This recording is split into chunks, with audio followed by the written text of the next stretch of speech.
विधान परिषद निवडणुकीत महायुतीचा 16-0 असा दणदणीत एकतर्फी विजय झालाय। तर महाविकास आघाडीला साधा भोपळा सुद्धा फोडता आलेला नाहीये। उलट अनेक ठिकाणी महाविकास आघाडीच्या उमेदवारांना लाजिरवाणा पराभव पत्करावा लागलाय। एवढंच नाही तर या निवडणुकीच्या निमित्तानं विरोधक म्हणून त्वेषानं लढण्याचंही मविया विसरल्याचं जाणवलं। पाहूयात।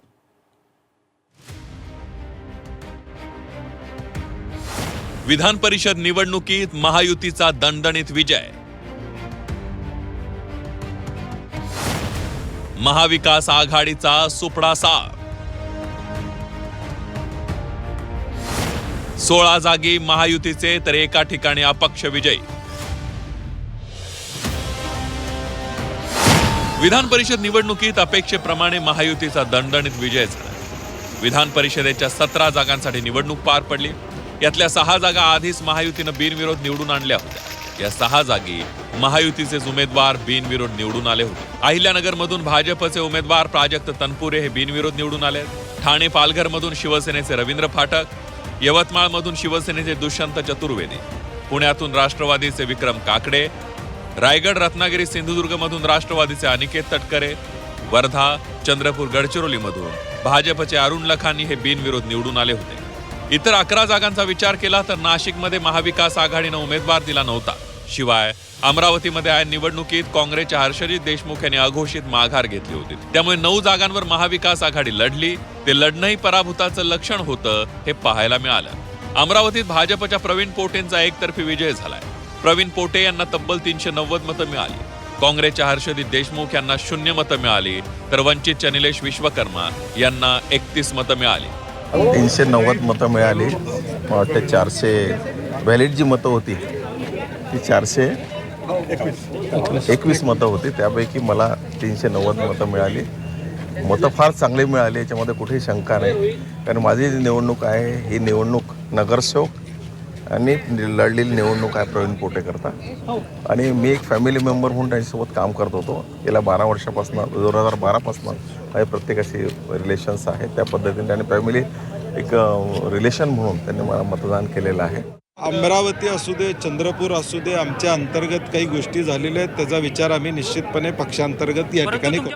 नागपुरात भाजपच्या राजीव पोद्दार यांचा विजय झालाय। त्यांना 682 मतं मिळाली, तर काँग्रेसच्या अतुल लोंढेंना 130 मतं मिळाली। महाविकास आघाडीचे जवळपास 70 मतं फुटल्याचं पाहायला मिळालं। निश्चितपणे आमच्या जवळ महायुती म्हणून 582 मतं होती आणि मला 682 मतं मिळाली आहे। म्हणजे 100 मतं ही महायुतीजवळ जेवढी मतं होती त्यापेक्षा अधिक ही मला मिळालेली आहे।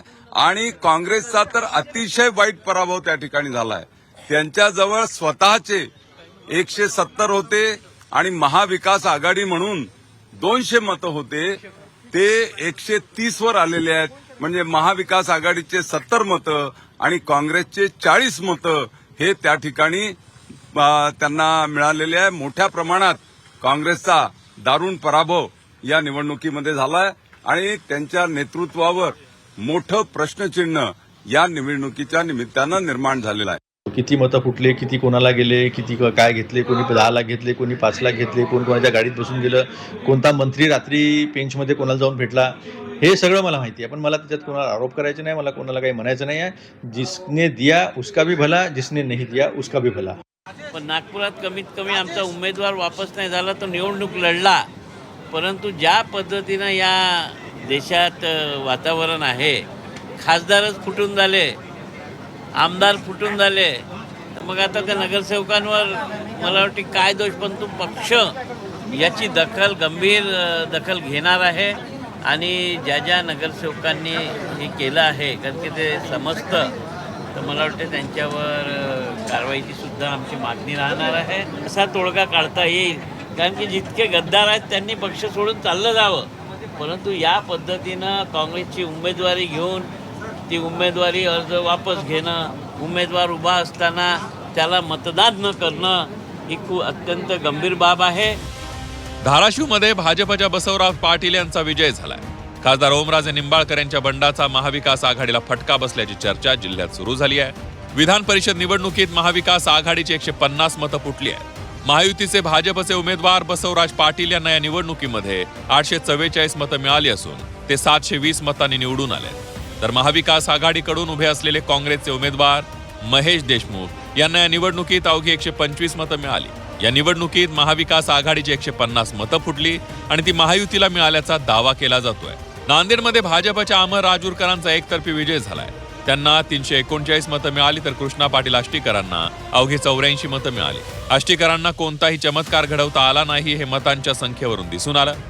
अशोक चव्हाण साहेबांनी मला आठवते की ते सर्वात कमी वयामध्ये खासदार होते आणि ते खासदार झाल्यापासून त्यांनी ही जी निवडणूक आहेत MLCची निवडणूक, नांदेड स्थानिक स्वराज्य निवडणूक, सर्वप्रथम दोनदा त्यांनी किशन राठोड साहेबांना निवडून आणलं होतं.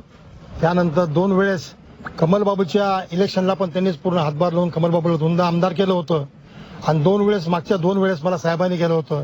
ही 7वी वेळ होती त्यांची की हे निवडणुकीची रणनीती करायची. त्यांच्या रणनीतीमुळे आम्ही जिंकलो गेलो.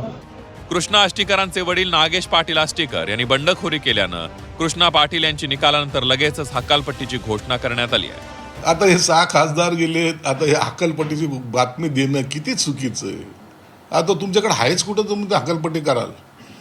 म्हणून हे आता काय चाललंय त्यांचं हे कळायलाच खरं तर मार्ग नाही. छत्रपती संभाजीनगरमध्ये महायुतीच्या सुहास शिरसाट यांचा विजय झालाय. सुहास शिरसाट यांना 455 मतं मिळाली आहेत तर महाविकास आघाडीच्या गणेश लोखंडे यांना 135 मतं मिळाली आहेत. आज कौल हा महायुतीच्या साईडने दिला आणि महायुतीला सगळीकडे यश प्राप्त झालंय.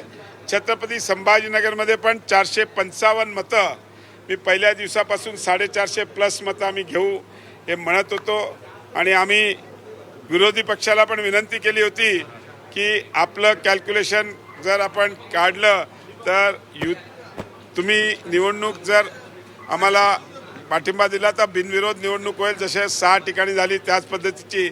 पण शेवटच्या मोमेंटपर्यंत त्यांनी आम्हाला सांगून नंतर ते काही निर्णय घेतला नाही. विधान परिषद निवडणुकीतला हा पराभव महाविकास आघाडीसाठी आत्मपरीक्षण करायला लावणार आहे. विधान आघाडीमध्ये विरोधक म्हणून लढण्याचा बाणाही दिसला नाही.